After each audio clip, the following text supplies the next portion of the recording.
Reconstructions జరుగుతూనే ఉంది. Scene reconstruction 1 part, ఒకటి ఎల్వి నగర్లో జరిగితే 2 దారపాలెంలో జరిగినటువంటి ఈ ఘోరమైన స్థలం వద్ద జరిగింది. ఇప్పుడు చుట్టుపక్కల భారీ వాహనాలు అయితే బయట నిలిచిపోయాయి. ప్రతి ఒక్కరు వీళ్ళంతా కూడా ఉదయం నుంచి విశాఖలో ఏదో పెద్ద క్రైమ్ జరిగిందంట. ఉదయం నుంచి కూడా ఒక మహిళను, ఒక అమ్మాయిని అత్యంత దారుణంగా నేవీ ఎంప్లాయీ చంపేశాడంట అనే వార్తలు వచ్చిన తర్వాత దారపాలెం, రోజు మనమిటే వెళ్తూ ఉంటాం కదా, ఆ దారపాలెం ఏంటో ఒకసారి చూద్దామంటూ చాలామంది వచ్చి వెళ్ళి చూస్తున్న వాళ్ళే. ఇక్కడ ఒక పెద్ద ఆయన ఉన్నారు, ఆయనతో మాట్లాడదాం. మీరెందుకు అండి ఇటు వచ్చారు? చూడడానికి వచ్చాను. ఓకే, ఏం తెలిసింది మీకు? ఇంత ఘోరంగా అవుతుందంటే మరి ఇంకేం అర్థం. చాలా ఘోరమైన చూడలేము ఇటువంటి జనం ముందు.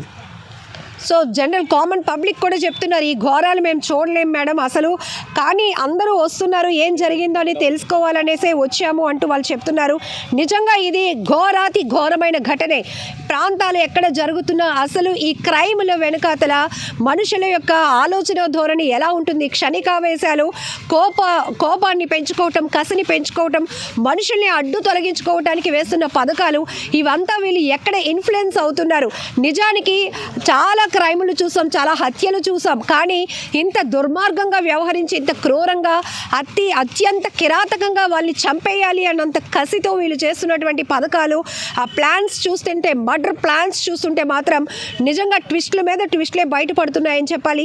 ఏది ఏమైనా ఈ తరహా క్రైములు మాత్రం మళ్ళీ రిపీట్ కాకుండా ఉండాలి అంటే పూర్తి స్థాయిలో క్షుణ్ణంగా వీటి దర్యాప్తు కొనసాగించడమే కాదు, అసలు ఎక్కడ ఎవరు ఎలాంటి మిస్టేక్స్ చేస్తున్నారు, ఎలాంటి తప్పుడు నిర్ణయాలు తీసుకుంటున్నారు, తెలియలేని వ్యక్తుల పట్ల ఎంత నమ్మకాన్ని పెంచుకుంటున్నారు, వాళ్ళ మీద హోప్స్ పెంచుకోవడమే కాదు, వాళ్ళ కోసం ముక్కు ముఖం తెలియలేని వాళ్ళ కోసం సొంత వాళ్ళను కూడా కొంతమంది దూరం పెట్టేస్తున్న పరిస్థితులకు వెళ్ళిపోతున్నాయి. సో ఈ తరహాలో కూడా కొంత అవేర్నెస్ పబ్లిక్కి ఇవ్వాలి అంటే ఇలాంటి క్రైమ్లు జరిగినప్పుడు కూడా పిన్ టు పిన్ డీటెయిల్గా పబ్లిక్కి ఇస్తూ ఎక్కడ వీళ్ళు అట్రాక్ట్ అవుతున్నారు, దేనికి వీళ్ళు ఇంట్రెస్ట్ పడుతున్నారు, ఎందుకు యువత పెడదోవ పడుతుంది, డేటింగ్ యాప్స్ ఉపయోగిస్తున్న వాళ్ళ సంఖ్యలో ఎక్కువగా యువతే ఎందుకుంటున్నారు, అందులోనూ బాగా చదువుకున్న వాళ్ళు, ఉద్యోగాలు చేస్తున్న వాళ్ళు, సంపాదిస్తున్న వాళ్ళు కూడా డేటింగ్ యాప్లో వెళ్తున్నారు అంటే ఇంకాస్త ఎలాంటి పరిచయాలకి, ఇంకాస్త ఎలాంటి వాళ్ళలో ఉన్నటువంటి ఆ ఇంట్రెస్టింగ్ థింగ్స్ ఎలా ఉంటున్నాయి అనే విషయాలు కూడా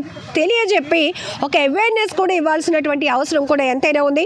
మొత్తానికి ఇంకా మరికొన్ని గంటల్లోనే పూర్తి స్థాయి మిస్టరీ వేడబోతోంది. ఇక పిన్ టు పిన్ కోసం ఏం జరిగిందో పూర్తి డీటెయిల్స్ కోసం 2 చోట్ల సీన్ రీకన్స్ట్రక్షన్స్ అయితే పోలీసులు నిర్వహించారు. నిందితుడు మాత్రం నోరు మెదపటం లేదు. ఎందుకు నువ్వు మౌనికను ఇంత ఘోరంగా, ఇంత దారుణంగా చంపేవంటూ మౌనిక బంధువులు కూడా నిలదీసే ప్రయత్నం చేశారు.